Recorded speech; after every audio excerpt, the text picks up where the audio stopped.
మన ఆత్మ ప్రాణము రెండు ఒకదానికొకటి పెనవేసుకున్నందున మనం శరీర సంబంధంగాను అలాగే ఆత్మ సంబంధంగాను మనుగడ సాగించాం.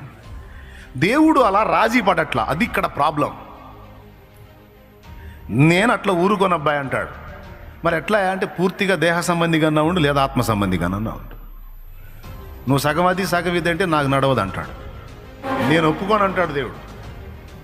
కానీ శరీరంలో ఉన్నాం కానీ కొంచెం అది కొంచెం ఇది కానీ ప్రభా ఓయ్ ఏదిరా కానీ చేసి నేను ఊరుకోను అంటాడు ఆయన. నువ్వు పూర్తిగా లైన్లోకి రావాలి, ఆత్మ సంబంధివి కావాలి. ఒకడు దేవునికి నీ సిరికి నీ దాసుడుగా ఉండనేరడు, ఒకడు ఇద్దరు యజమానులకు దాసుడుగా ఉండనేరడు. ఒకరిని గౌరవిస్తాడు, ఒకరిని తృణీకరిస్తాడు. నువ్వు ఎంచుకో. నేను కావాలా, సిరి అంటే లోకం కావాలా, ఎంచుకో.